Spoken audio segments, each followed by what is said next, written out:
기도합니다. 아멘. 사도 바울은 로마서 1장에서 4장까지 믿음으로 의롭다함을 받는다라는 이신 칭의의 교리를 설명했습니다. 5장에서는 칭의의 결과 믿음으로 의롭다함을 받는 자는 하나님과 더불어 화평을 누리면서 산다는 논리를 전개합니다. 그리고 로마서 6장에서는 죄에서 자유를 얻는다. 죄에서 자유, 이것을 설명하기 위하여 로마의 노예 제도를 인용을 했습니다. 그리고 7장에서는 율법에서 자유를 얻는다. 6장에서는 죄에서 자유를 얻고 7장에서는 율법의 자유를 얻는다. 율법에서의 자유를 설명하기 위하여서 당시의 결혼 제도를 인용을 합니다. 오늘 계속되는 말씀은 앞단락의 1절에서 6절까지의 단락을 이해해야 오늘 본문 7절에서 12절의 말씀을 바로 알 수 있습니다. 본문의 이해를 위하여서 앞단락 로마서 7장의 앞 전반부에 등장을 했던 당시의 결혼 제도를 지난 시간에 이어서 또 다른 각도에서 살펴봅니다. 어떤 마을에 한 여인이 살고 있었습니다. 그의 남편은 모든 면에서 완벽합니다. 모든 면에서 깨끗합니다. 남편은 너무 완벽해서 부인의 허물을 조금도 용납하지 않습니다. 남편의 손에는 무려 613개의 규칙을 정하여 놓고 아내에게 하라, 이것을 하지 말라 하면서 거룩하고 지혜롭고 현숙한 여인이 되라고 합니다. 완벽한 남편은 자신과 어울리는 아내가 될 것을 요구합니다. 내가 거룩하니 너도 거룩해라 라고 말합니다. 그러나 부인은 완벽한 남편 앞에서 자신이 없습니다. 남편 앞에 서기만 하면 기가 죽고 스스로 무너져 버립니다. 그렇다고 남편에게 문제가 있는 것은 아닙니다. 완벽한 남편과 함께 살아가기에 그 여인이 너무 허물이 많고 부족하고 연약하기 때문입니다. 여인은 아무리 노력하고 애를 써도 남편의 요구를 맞추지를 못합니다. 그러다 보니 이 여인의 마음에는 불안과 절망감이 쌓여가고 마음에 기쁨과 평안은 없고 하루하루의 삶이 불행합니다. 괴롭습니다. 고통스럽습니다. 오늘도 이런 지적을 받고 내일도 저런 지적을 받습니다. 그렇다고 다른 남자에게로 시집가 버릴 수도 없습니다. 그렇게 되면 음부라고 하는 낙인이 찍혀서 사람들 틈에서 살아갈 수가 없기 때문입니다. 그러던 어느 날 그 완벽하고 엄격했던 남편이 죽었습니다. 여인은 한편으로는 마음이 허전했습니다. 하지만은 다른 한편에서는 남편에서 벗어났다라는 해방감을 느낄 수 있게 되었습니다. 그러던 중에 새로운 남자가 나타났습니다. 그 남자는 그 여인을 전심으로 사랑했습니다. 한번 결혼했던 여인이고 부족한 것이 많다고 밝혔지만은 그 남자는 자기와 결혼하자고 합니다. 그런 자신이 죽었다가 살아난 경험이 있기 때문에 사랑도 많았고 이해도 많았고 동정심도 너무 많아 보였습니다. 그 여자는 남자의 청혼을 거절하지 못하고 결혼을 하게 됩니다.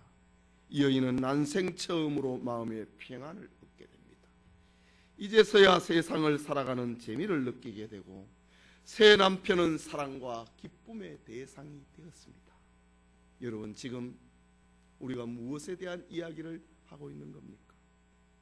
로마서 7장 1절에서 6절의 이야기를 하고 있는데 이것이 무엇에 대한 이야기입니까?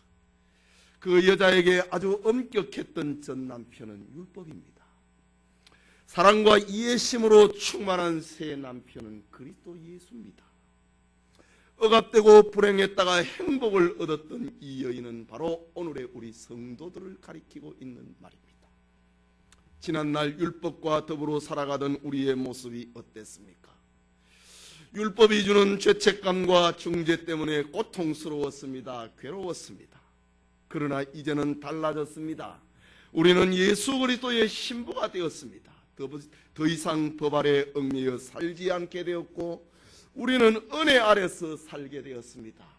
그리스도는 언제나 우리에게 기쁨을 주고 즐거움을 주고 행복하게 살게 해주는 좋은 남편이 되었습니다.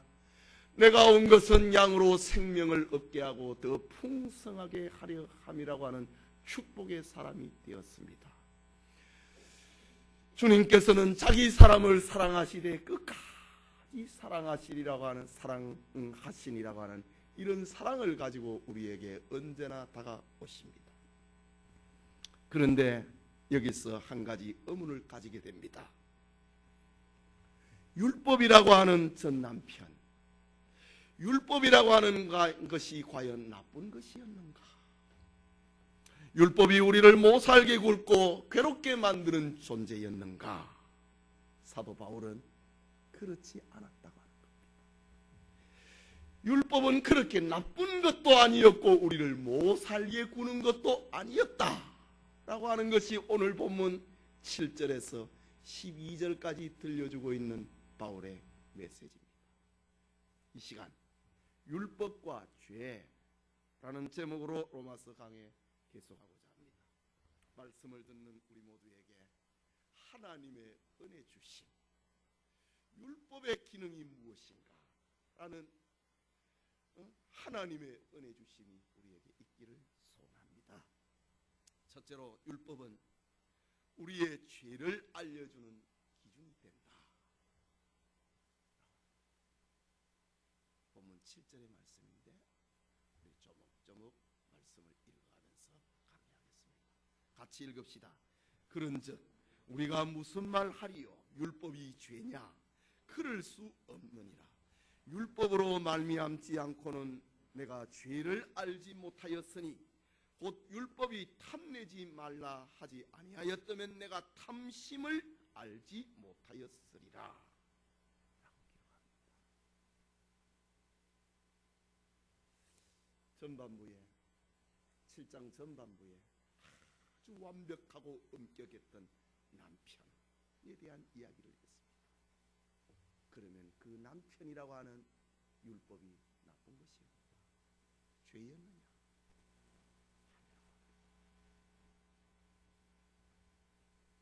바울은 율법으로 말미암지 않고는 내가 죄를 알지 못했을 것이다. 율법이 탐내지 말라 하지 아니하였다면 내가 탐심을 알지 못하였으리라. 율법을 통하여서 탐심이 뭐라고 하는 것, 그걸 알게 됐다고 하는 율법에 대해서 감사를 표시하고 있는 바울입니다. 바울은 율법에 대해서 정의하기를 악한 것도 우리를 괴롭히는 것도 못살게 구는 것도 아니라고 합니다. 오히려 12절 마지막 결론 부분에 가면은 율법은 거룩하고 의롭고 선한 것이었다 라고 말합니다. 이유는 바로 오늘 본문에 있는 말씀처럼 율법은 우리의 죄를 깨닫게 해주는 그런 기능을, 그런 역할을 하고 있기 때문입니다. 이게 무슨 말입니까? 인간적으로 생각을 하면은 전혀 죄가 되지 않는 것 같았는데 율법에 비추어 보면은 죄로 판명이 된다는 말입니다. 이 말씀을 이해하기 위해서 우리는 바울의 자기 고백을 살펴보면 우리는 더 분명하게 알 수 있습니다. 사실 바울은 빌립보서 3장 6절을 보면은 자신을 가리켜서 말을 하기를 나는 율법의 의로는 흠이 없는 사람이었노라 라고 말합니다. 그랬던 그가 디모데전서 1장 15절에 가면은 나는 죄인 중에 괴순이라 라고 말합니다. 이 사이에 지금 무슨 일이 일어났기 때문에 율법으로는 나는 흠이 없는 사람이라고 그렇게 자부하던 바울이 나는 죄인 중에 괴수라고 하는 말을 하게 되었는가 라는 말입니다. 여러분, 바울이 어쩌다가 이렇게 되었을까요? 율법의 의로는 흠이 없는 자라고 했는데 왜 나는 죄인 중에 최고 우두머리라고 말을 하게 되었을까요? 바울은 과거에 하나님의 율법을 집약을 해놓은 십계명에 대해서 아주 철저하게 지켰다고 자부하던 사람이었습니다. 첫째로 너는 나 외에 다른 신을 섬기지 말라. 바울은 여기에 대해서 철저했습니다. 둘째로 너를 위하여 새긴 우상을 만들지 말라. 바울은 두말할 필요도 없이 이 계명을 지켰습니다. 셋째로 여호와의 이름을 망령되이 일컫지 말라. 바울은 당연히 지켰습니다. 넷째로 안식일을 기억하여 거룩하게 지키라. 지당한 말씀입니다. 다섯째로 내 부모를 공경하라. 아멘입니다. 여섯째로 살인하지 말라. 내가 어떻게 사람을 죽입니까? 일곱째로 간음하지 말라. 그런 짓을 내가 어떻게 합니까? 여덟째로 도적질하지 말라. 그렇고 말고요. 아홉째로 거짓 증거하지 말라. 그래서는 안 되지요. 열째로 탐내지 말라. 예, 그렇습니다. 바울은 이런 사실 앞에 흠이 없었다 라고 말합니다. 사도 바울은 스스로 지난날 생각을 하기를 나는 이 율법을 집약을 내놓은 십계명을 다 지켰다고 자부하는 사람이었습니다. 율법으로는 흠이 없는 자라는 그런 자존감을 가지고 있었던 사람이었습니다. 그런데 어느 날부터 바울에게 탐내지 말라 라는 말씀이 오늘 본문에 있는 말씀처럼 7절의 말씀처럼 탐내지 말라고 하는 말씀이 머리가 아니라 마음에 와닿기 시작했습니다. 율법이 머리에 머물 때는 흠이 없는 자라고 생각을 했는데 이 율법이 마음에 와닿자 내가 죄인 중에 괴수니라 라는 말을 합니다. 주님을 만나고 율법이 머리가 아니라 마음에 머물자 바울은 자신의 모든 모습들이 새롭게 재발견됩니다. 그는 지난날 살인하지 않았다고 큰 소리를 쳤는데 마음으로 형제를 미워한 것이 그것이 살인이었구나. 살인하지 말라라고 하는 말씀이 머리가 아니라 가슴에 머무르니까 내가 살인자였구나. 간음하지 않겠다고 장담을 했지만 그 말씀이 마음에 머물자 음심을 품은 것이 간음이었구나. 도적질하지 않았다고 자부를 했는데 마음으로 욕심을 품었던 일이 한두 번이 아니었던 자기를 발견하게 됩니다. 결국 그는 살인자요, 간음자요, 도적질한 자요, 거기에다가 겉으로만 거룩한 채 했던 위선자였음을 스스로 인정을 하게 되는 겁니다. 그때서야 교만했던 바울은 나는 율법의 의로는 흠이 없는 자가 아니라 죄인 중에 내가 괴수니라 이렇게 항복하게 된 것입니다. 율법으로 말미암아 그 율법이 내 머리에 머무를 때는 나는 흠이 없다고 생각했는데 그 율법이 가슴에 머무르니까 나는 죄인 중에 괴수다. 그걸 알게 됐다. 그게 율법의 기능입니다. 바울이 그랬던 것처럼 율법은 우리의 죄를 지적합니다. 그래서 바울은 율법은 우리의 영적인 교만을 깨트리는 역할을 합니다. 바울은 그리스도 안에 있는 지금도 율법의 기능이 없어진 것이 아니라 우리의 자기의 죄를 알려주는 기준이 되었어. 율법은 선하다, 거룩하다, 그리고 유익하다. 그리고 그러면서 이 율법에 대해서 칭찬하고 있는 것입니다. 내가 율법을 알지 못했다면 탐심을, 마음입니다. 탐심을 알지 못했다.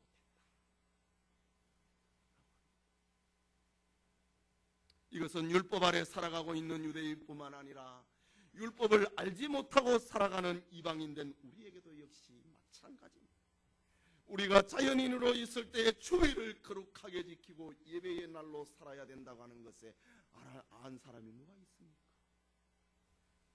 그래서 주일이 되면, 일요일이 되면 등산 약속을 하고 데이트 약속을 하고 친목회 약속을 하고 결혼 약속 등 일요일에 그날을 육신의 날로 우리는 사용했습니다. 그런데 예수님을 믿고 율법을 알게 난 다음에는 일요일이 나의 날이 아니고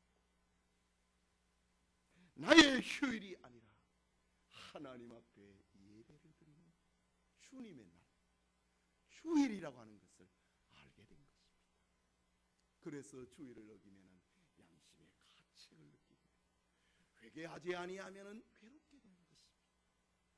이 율법이 지금도 우리에게 살아있습니다. 이게 율법입니다. 율법이 없었다면 거룩하게 지키라. 이것이 없었다면 우리는 죄를 알지 못했다. 이처럼 율법으로 살고 있는 유대인이나 율법을 전혀 알지 못하는 자연인에게나 율법은 지금도 죄를 깨닫게 해주는 소중한 기준이 되고 있는 것입니다.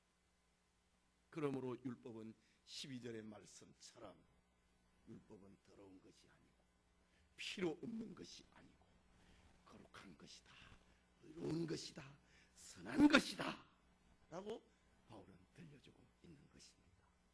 이렇게 율법의 선한 기능을 깨닫는 그런 은혜가 우리 모두에게 있기를 소원합니다. 둘째로 율법은 사탄이 우리를 죄에 빠뜨릴 때에 이용한다. 읽은 8절의 말씀, 로마서 7장 8절의 말씀 같이 읽읍시다. 아주 우리 본문을 내용을 보면 참 바울이 얼마나 성령의 감동에 대해서 논리적인 메시지를 들려주고 있는지 모릅니다. 8절을 봅시다. 같이 읽읍시다. 그러나 죄가 기회를 타서 계명으로 말미암아 내 속에서 각양 탐심을 이루었나니 이는 법이 없으면 죄가 죽은 것이니라. 죄가 기회를 타가지고 계명으로 말미암아 내 속에서 각양 탐심을 이루었다. 이 말이 무슨 말이에요?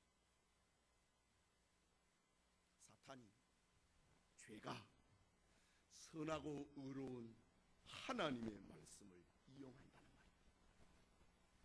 이 말씀의 이해를 돕기 위하여서 우리는 에덴 동산으로 돌아갈 필요가 있습니다. 하나님이 아담에게 말씀했습니다.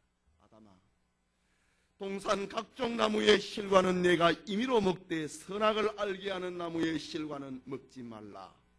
네가 먹는 날에는 정령 죽으리라 말씀했습니다. 이것은 하나님이 아담에게 주신 계명이었습니다. 하나님이 아담에게 주신 율법이었습니다. 그것이 잘못된 것입니까? 선하고 거룩하고 아름다운 것이었습니다.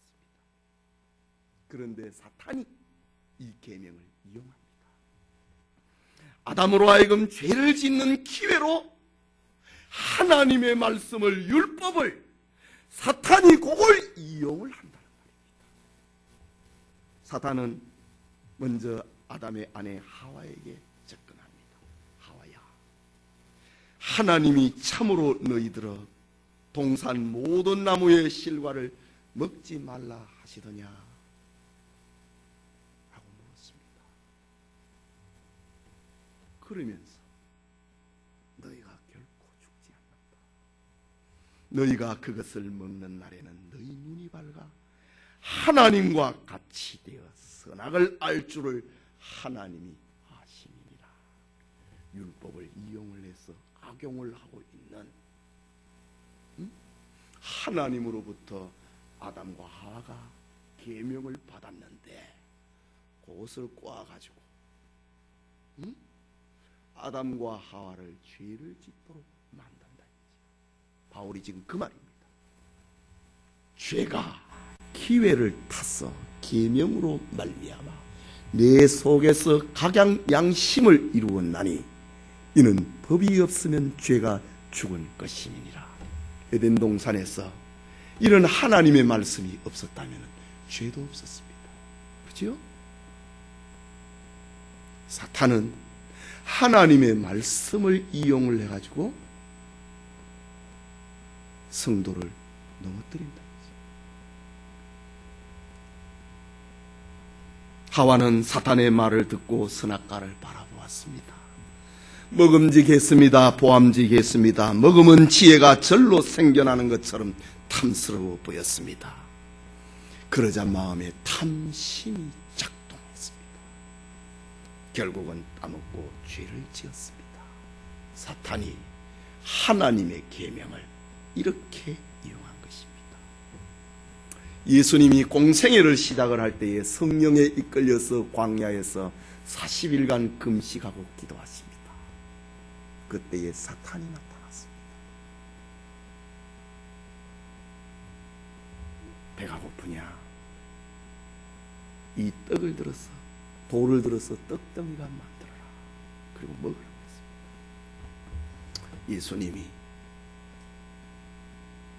사람이 떡으로 사는 것이 아니요 하나님의 말씀으로 살리라. 신명기 8장에 등장하는 이 말씀을 가지고 사탄을 물리쳤습니다. 그러자 예수님을 높은 곳에 올려놓고 뛰어내리라. 그러면은 하나님 천사를 동원해서 너를 바칠 것이다.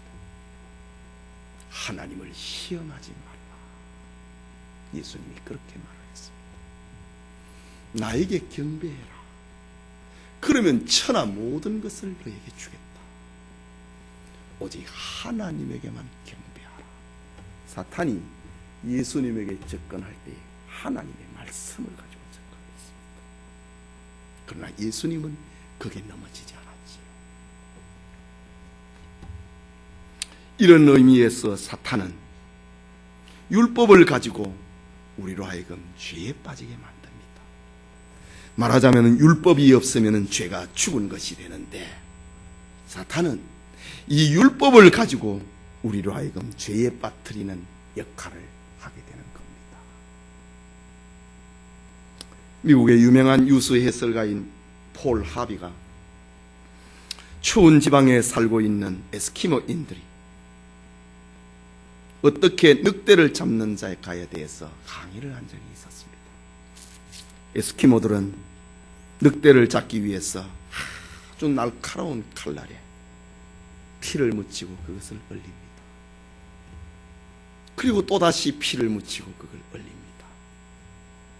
이것을 반복하면은 칼날에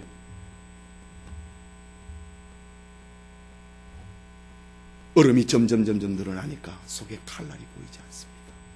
피만, 핏덩어리만 보입니다. 그리고 칼날이 들어있는 피로 얼음 덩어리가 되어 있는 그것을 세워놓습니다. 얼음 덩어리가 늑대가 많이 다니고 있는 툰드라라고 하는 이런 곳에다가 세워놓습니다. 이제 늑대가 피냄새를 맡고 다가와서 얼어붙은 피를 혀로 핥기 시작합니다. 늑대는 피를 핥으면서 날카로운 칼날이 나타나는 줄을 모릅니다. 늑대의 혀는 이미 차가운 얼음에 기능을 마비를 해버렸습니다. 감각이 둔해져 버렸습니다. 자기 혀에서 피가 나오는 줄도 모르고 얼음을 핥습니다. 늑대는 피를 많이 흘리고 쓰러질 때까지 그 칼날을 핥다가 결국은 쓰러져 버리고 맙니다. 이것은 사람이 처음에는 호기심으로, 다음에는 욕심으로, 그 다음에는 무감각해진 상태에서 죄를 짓다가 죽음을 맞이하게 되는 것을 교훈하고 있습니다. 사람이 죄에 빠지게 되면 신앙은 형식화되고 죄에 대하여 감각이 없어지게 됩니다. 죄에 대하여 내성이 생겨서 죄책감도 없어집니다. 그러다가 파멸에 이르게 되는 것입니다. 범죄하고 잘 때는 이는 없습니다. 어쩌다가 그런 사람이 있는 것처럼 보일지도 모릅니다. 그러나 이것을 기억해야 됩니다. 죄는 반드시 드러나게 된다는 것입니다. 요즘 온 나라를 혼란과 충격과 실망 속에 빠뜨려 놓고 있는 박근혜 대통령과 최순실이의 국정농락 행위로 인하여서 어리둥절합니다. 왕무당 최태민이의 딸, 그리고 작은 무당이라고 할 수 있는 최순실에게 이 나라의 대통령의 몸과 마음이 최면이 걸리고 말았습니다. 그리고 긴 세월 동안 국정을 좌지우지하면서 자기 욕심을 채웠습니다. 그러나 이제 그 전모가 들통이 났습니다. 그래서 나라를 바로잡기 위하여서 한 번도 시위 현장에 간 적이 없는 평범한 서민들까지 광화문 시위 현장에 가는 이런 일이 벌어지고 말았습니다. 여러분, 죄는 영원히 숨길 수 없습니다. 어쩌면은 완전 범죄가 되어서 사람의 눈에 덮이는 것처럼 보이는 것도 있을 것입니다. 그러나 그것은 착각입니다. 세상에서 숨겨질지는 모르지만 주님 앞에 설 때에 그것은 다 드러나게 됩니다. 여러분, 사탄이 율법을 가지고 기회를 타서 우리를 넘어뜨리는데 이 율법을 이용을 한다 라는 말씀을 기억해야 됩니다. 우리의 마음을 죄에 빼앗기지 말고 그리스도에게 드려야 됩니다. 우리의 마음이 그리스도 예수로 충만하면은 죄가 우리의 마음을 넘어뜨리거나 침범할 수가 없는 것입니다. 계속해서 바울은 율법은 죄인된 우리를 절망의 상태로 몰아간다고 합니다.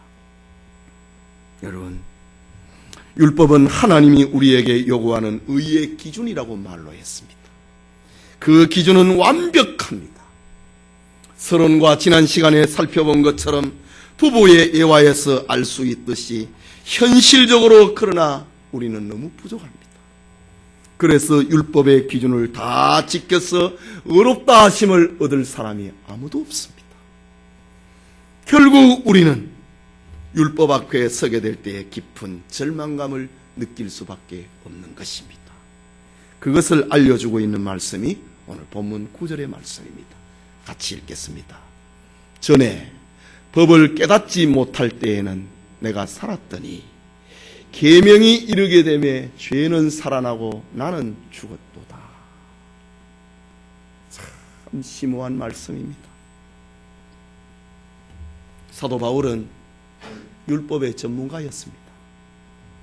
그는 율법에 관한 최고였고 자신은 흠이 없는 사람으로 하나님을 기쁘시게 하는 사람이라고 자부했습니다. 그런데 계명이 아까도 말씀드린 것처럼 머리가 아니라 자기 마음에 이르게 되었을 때에, 율법의 참뜻을 깨닫게 되었을 때에 과거에 그렇게 자랑했던 자신의 육신의 모습들은 냄새나는 배설물에 지나지 않는다는 것을 알게 됩니다.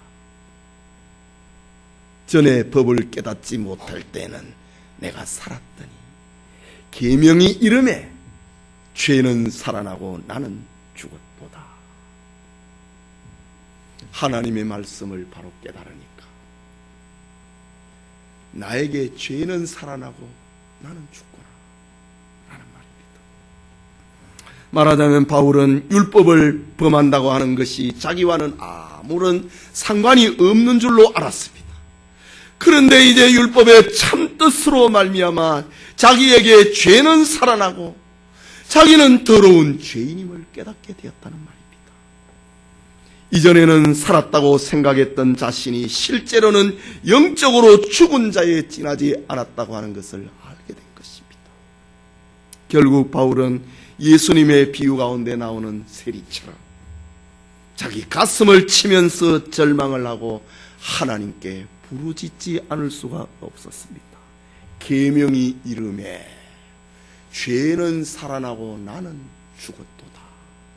그래서 고통 속에 부르짖는 겁니다.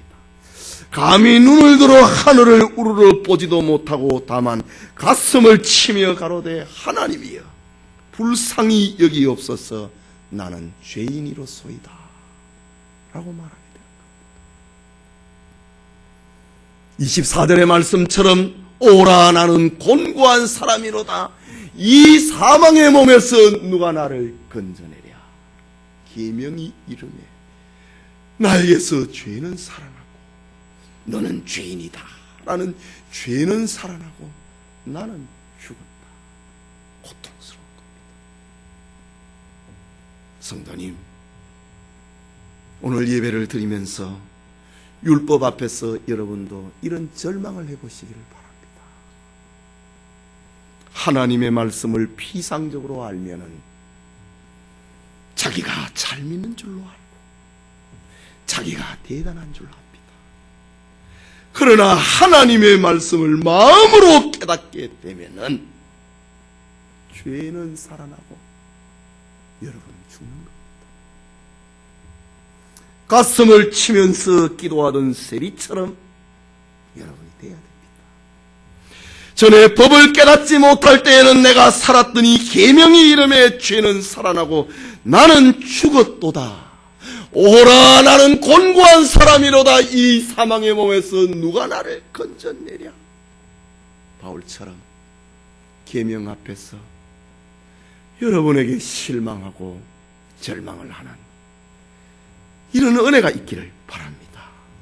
하나님의 말씀이 여러분의 마음을 흔들어 놓는 역사가 있기를 바랍니다. 죄는 살아나고 여러분은 죽는 은혜가 있기를 바랍니다. 하나님의 말씀 앞에서 자기는 죽고 죄가 살아날 때에 그때에 나는 바울처럼 만삭되지 못한 사람이다. 사도 중에 지극히 작은 사람이다. 성도들 중에 지극히 작은 자라. 죄인 중에 내가 괴순이라 라는 고백을 할 수 있게 되는 것입니다. 죄 앞에 탄식했던 바울처럼 이왕에 깨어지려면 철저하게 깨어지는 역사가 우리에게 있기를 바랍니다.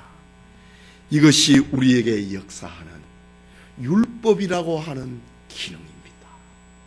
율법이 우리로 하여금 죄는 우리에게서 살아나게 만들고 나는 죽었구나 절망하도록 만들어 줍니다. 같은 의미를 가지고 있는 10절을 봅니다. 같이 읽읍시다. 생명에 이르게 할 그 계명이 내게 대하여 도리어 사망에 이르게 하는 것이 되었도다. 율법이 원래 무엇입니까? 너희가 이 말씀 내 말을 잘 듣고 지키면은 너희는 내 백성이 되고 나는 너희 하나님이 되고 너희는 세상에서 제사장 나라가 될 것이라고 율법을 주면서 하신 말씀 아닙니까? 율법은 본래 살리기 위해서 주신 것인데 생명에 이르게 할 그 계명이 내게 대하여 도리어 사망에 이르게 하는 것이 되었도다. 내 마음에 율법이 노크를 할 때에 내가 죽게 되었구나 라고 합니다. 지난날 바울은 율법에 기록된 계명들을 지킴으로 영생을 얻을 줄 생각했습니다. 그러나 그가 율법의 참뜻을 깨닫고 계명이 그의 마음속에 강하게 부딪혀 왔을 때에 자신의 생각이 얼마나 부질없는 일이었는가를 알게 됐다는 말입니다. 생명에 이르게 할 그 계명이 내게 대하여 도리어 사망에 이르게 하는 것이 되었도다. 율법의 기능을 깨달았던 바울입니다. 율법을 지키려고 애쓰면 애쓸수록 율법대로 살고자 애쓰면 애쓸수록 더 깊은 절망 속에 빠져가는 자기를 본 것입니다. 말하자면 우리 인생들은 아무리 노력해도 율법의 요구를 충족시킬 수 없고 하나님의 의의 기준에 이를 수 없다고 하는 것을 알게 됐다는 말입니다. 계속해서 11절 말씀을 보십시오. 같이 읽읍시다.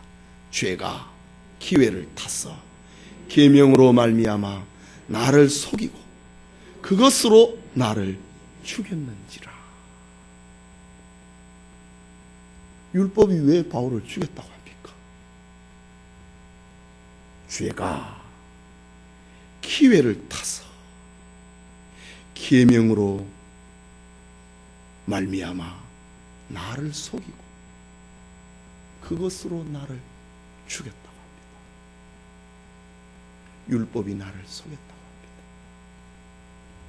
죄가 율법을 이용해 갖고 나를 속였다고 합니다. 이게 무슨 말입니까? 바울은 예수님을 믿기 전에 죄에게 속았다고 합니다. 죄가 언제 바울을 속였습니까? 계명을 가지고 속였습니다. 그래, 너는 어려운 사람이야. 너는 살았어. 너는 대단한 랍비야. 너는 예루살렘에서 최고의 스승 밑에서 배웠던 가말리엘의 제자가 아니냐. 죄가 율법을 가지고 바울을 속였습니다. 너는 대단한 사람이라고 말입니다. 그래서 바울은 되지도 못하고 된 줄로 알았습니다.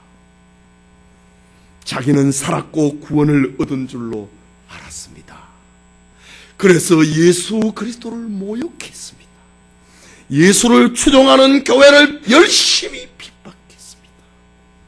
그는 스데반을 죽이는 일에도 앞장섰습니다. 어디 그뿐입니까? 다메섹에 기독교인들이 많이 숨어 있다고 하는 소식을 듣고 그들도 다 잡아들이기 위해서 체포영장과 군사를 대동을 하고 다메섹까지 달려갔던 사람입니다. 하나님이 바울을 그냥 내버려 두었다면 바울은 죄에게 속아가지고 하나님의 진노를 받아서 영원한 멸망의 자식이 되고 말았을 것입니다. 그러나 바울은 하나님의 은혜로 자기를 깨달았습니다. 내가 속았구나. 내가 잘난 사람이 아니었구나. 내가 대단한 랍비가 아니었구나.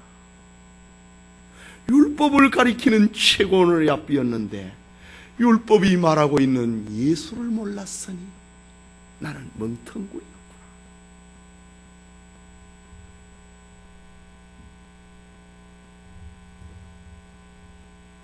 자기는 죄에게 속았다고 합니다. 자기는 살았다고 생각을 했는데 최고의 율법 선생인 줄로 알고 교회를 핍박하는 것이 하나님을 잘 믿는 줄로 알았는데 내가 속았다 했지. 자기는 하나님을 위하여 열심을 낸다고 생각했는데 실제로는 하나님의 원수였다고 하는 것을 알게 됐다는 겁니다. 죄가 기회를 탔어. 바울의 자기 신앙 고백입니다. 죄가 기회를 타서 계명으로 말미암아 나를 속이고 그것으로 나를 죽였구나 라고 말합니다. 예배드리는 성도, 우리도 역시 마찬가지입니다. 율법은 우리 자신으로 절망을 하게 만듭니다. 율법이 우리에게 이르면 우리는 어쩔 수 없는 깊은 죄의식에 사로잡히게 됩니다. 죄는 살아나고 나는 죽어질 수밖에 없습니다. 그래서 바울은 탄식하는 겁니다. 나는 공고한 사람이라. 이 사망의 몸에서 누가 나를 건져내랴. 그러나 우리의 절망과 우리의 절망이 절망으로 끝나버린다면, 탄식이 탄식으로 끝나버린다면 무슨 의미가 있겠습니까? 로마서 7장에서 말을 하고 있는 것이 핵심은 율법에서의 자유입니다. 우리를 절망하게 만드는 율법은 우리를 그리스도에게로 피하도록 만들어줍니다. 25절에 우리 주 예수 그리스도로 말미암아 하나님께 감사하리로다. 예수님으로 말미암아 하나님께 감사합니다. 예수님이 말씀하셨습니다. 괴로우냐, 탄식하느냐, 절망하느냐. 율법 앞에서 너가 절망했느냐, 수고하고 무거운 짐진 자들아 다 내게로 오라. 내가 너희를 쉬게 하리라 라고 말씀합니다. 이렇게 율법은 절망에 빠진 우리를 그리스도에게로 가게 만드는 기능을 하는 겁니다. 성도 여러분, 로마서 7장의 핵심 교훈은 우리를 율법에서 자유케 되는 그 길을 알려주고 있습니다. 이런 의미에서 12절의 말씀에 이뤄보건대 율법도 거룩하며 계명도 거룩하며 의로우며 선하도다. 율법은 잘못된 거 없다. 교회사에 등장을 했던 한 사람의 이야기를 하고 오늘 설교를 마치려고 합니다. 1850년 1월 6일 주일이었습니다. 영국의 콜체스터시에 극심한 눈보라로 인하여서 도시 전체의 교통이 마비되었습니다. 그 도시에는 주일마다 교회를 빠지지 않고 있는 15살 난 한 소년이 있었습니다. 그날은 주일이었는데 극심한 눈보라에 교통이 마비가 되자 소년은 자기 교회에 가지 못하고 집 가까운 곳에 있는 작은 교회를 찾아가서 예배드리게 되었습니다. 그 교회 안에 들어가 보니 목사님도 눈보라 때문에 교회에 오지 못하시고 예배도 인도하지 못하자 어느 평신도가 앞에 서서 말씀을 봉독하고 있었습니다. 몇 명 되지 않는 성도들이었지만은 강단에서 예배를 인도하고 있는 한 성도는 떨리는 목소리로 이사야 45장 22절의 말씀을 읽고 있었습니다. 땅끝의 모든 백성들아 나를 앙망하라. 그리하면 구원을 얻으리라 라는 말이었습니다. 설교를 한 번도 해본 적이 없었던 한 성도가 떠듬떠듬 떨면서 이 본문의 말씀만 자꾸 읽고 있는 겁니다. 땅끝의 모든 백성들아 나를 앙망하라. 그리하면 구원을 얻으리라 라고 합니다. 이름 없는 성도의 반복적인 외침에 이 소년은 조용히 자기를 돌아보았습니다. 나는 과연 예수 그리스도를 바라보고 있는가? 그때였습니다. 갑자기 설교자는 소년을 향하여서 손가락으로 지적을 하면서 거기 젊은이여, 당신은 몹시도 피곤해 보입니다. 젊은이여, 처절하게 살다가 처절하게 죽지 않기를 바랍니까? 그렇다면 예수 그리스도를 바라보십시오 라고 말하는 겁니다. 그때 그 한마디의 외침에 소년의 잠자던 속사람을 완전히 깨워주었습니다. 소년은 그때의 일이 계기가 되어서 평생 동안 예수 그리스도만을 바라보면서 살게 되었습니다. 이 소년이 바로 위대한 19세기의 설교의 황태자라고 불리는 찰스 스펄전의 회심 이야기입니다. 여러분, 율법이 있기에 우리는 죄를 알게 되고 그 죄에 빠지지 않으려고 몸부림을 하게 됩니다. 율법이 있기에 우리는 영적 교만에서 벗어날 수 있게 됩니다. 율법이 있기에 우리는 우리 자신에게 절망하게 되고 율법이 있기 때문에 우리는 구주 되신 예수 그리스도의 십자가를 붙들게 되는 것입니다. 예수 그리스도를 바라보십시오. 그러면 그리스도로 말미암는 우리는 탄식과 절망과 곤고함에서 벗어날 수 있을 것입니다. 예수님은 죄와 사망의 몸에서 우리를 건져내는 분이시기 때문입니다. 율법에서의 자유와 해방을 누리는 축복. 이 율법이 오히려 나를 살려놓았다. 주님의 품에 안겨서 뒤를 돌아볼 때에 율법이 없었다면 나는 주님에게로 피하지 않았다. 않았을 것이다. 오히려 율법 앞에 감사하게 되는 그 내용이 로마서 7장과 8장의 내용입니다. 우리 모두에게 율법의 기능 앞에 감사하고 그리고 그리스도의 품에 안기는 그리스도를 바라보는 그런 은혜가 있기를 바랍니다.